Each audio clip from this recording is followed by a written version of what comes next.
I don't care who you are. Life is going to knock you down. Listen to me, many of you right now, life's got you up against the rope, and you got to do me a favor. Like, you can't give up. You can't give in. Pain is temporary. Pain is your friend. Pain is going to take you to the next level. When you going through pain, I know what you feeling. I know exactly, because I've been there. I've done that. But you got to work through it. And the reason why most of you are not successful is because every single time stuff not going your way, you give up, you quit, you let go, and people feel weakness. They feel it. You can feel when somebody's not committed, when they're not all in, when they're not dedicated. And there's another level you get to when you go all in. Winners win and losers lose.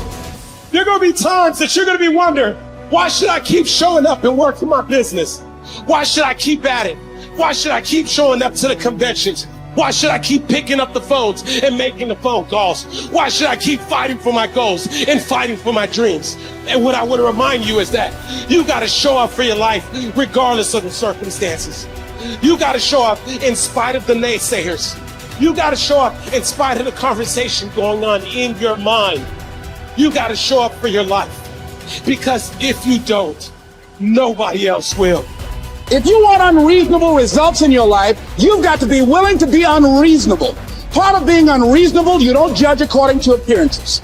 Part of being unreasonable, you can see it because you believe it. You must have the faith to call forth those things that be not as though they were.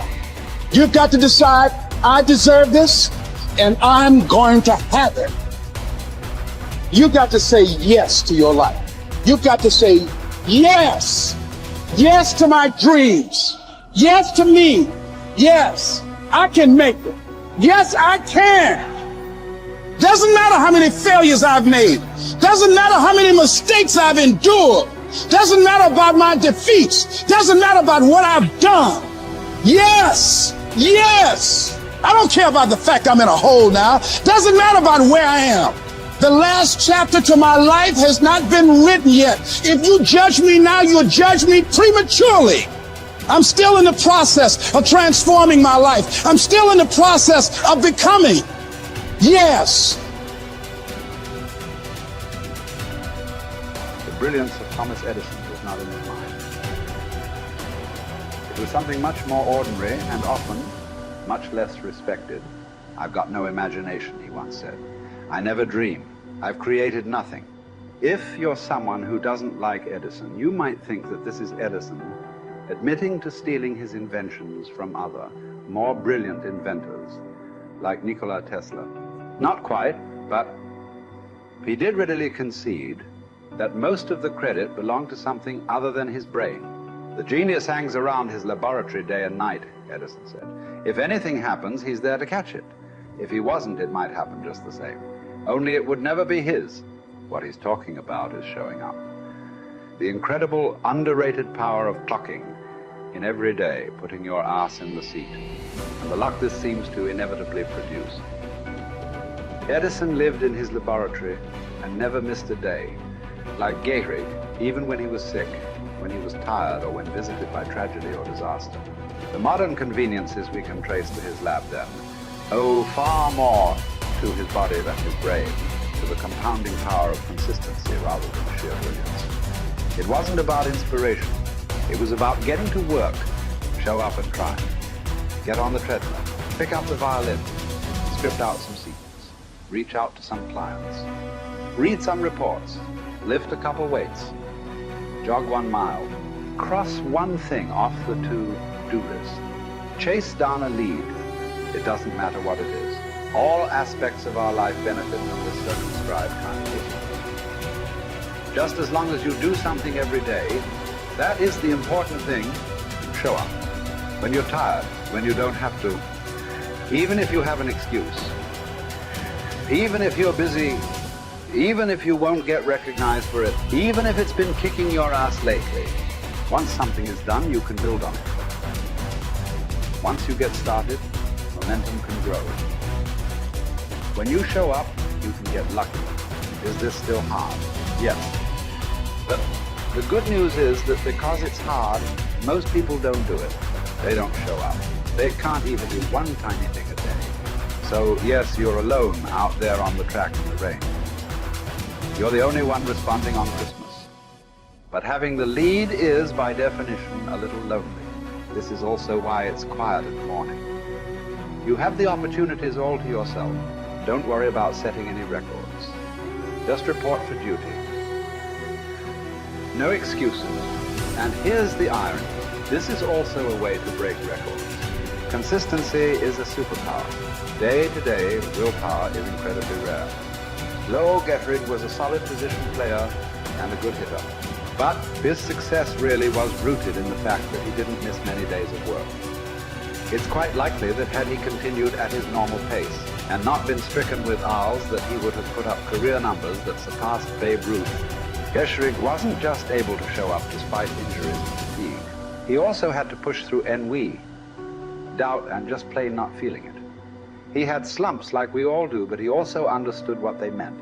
As a minor leaguer, he had struggled at the plate and thought about quitting. The Yankees' owner sent down a scout to walk Gehrig through the very basic math of a batting average. A good hitter hits 300, and hitting 350 is terrific. Hitting 400 is almost unheard of. What does that translate to? Missing on 6 tries out of 10. A hitter can also go days, weeks without touching the ball.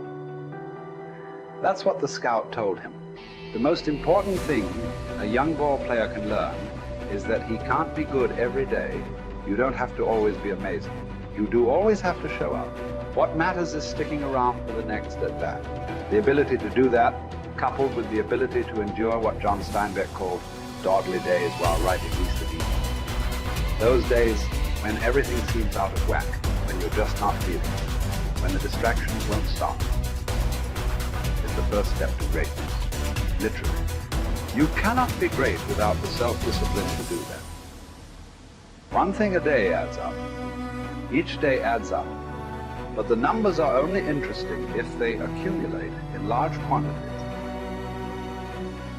You guys that are just getting started, you're not going to start right here. You're going to start down there, probably in another city, another town. I grew up in Lake Charles, Louisiana, no money, raised by a single mother. I was in debt at 25 years old. First thing that I had to do in my life was not learn a new skill. First thing I had to do to get my life moving in the right direction was self-development. It is vital. It was vital for me that I improved myself and I could start depending upon me. I had to show up every day with some rituals, some disciplines, and start getting myself to trust me, not trust others, but trust myself to do the right thing every day. One of the things that I started doing was beating the sun up every morning. I'm going to beat that sun up every morning so that I have the discipline and the control over my life. So I knew, hey, before that thing pops, I'm going to pop. I'm going to get out of bed, depend on myself, get up at the same time every day. And for me, that time, regardless of where I was beat that sun up. No matter where I am, I'm going to beat that thing up. So it gives me a sense of control over my own life. Second thing,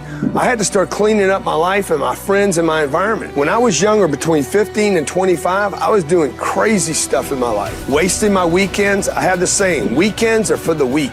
I was drinking, fooling around with a bunch of bad things, bad people. At 25 years old, I cleaned it all up. Quit going to those places. Quit hanging out with people that did not have ethics and discipline in their life. I wanted to build something in my life. I wanted to become someone. And to do that, to become someone in the eyes of the world, just beating that sun up every morning gives me the sense of accomplishment. That I did what I said I was going to do. That I woke up when I said I would wake up. And I start building respect for myself. Start believing in myself so that I can go out into the world. And maybe today when I go into this meeting that I'm dressed for, they'll believe in me as much as I believe in me. And that'll show up in a contract, a deal, maybe even some money.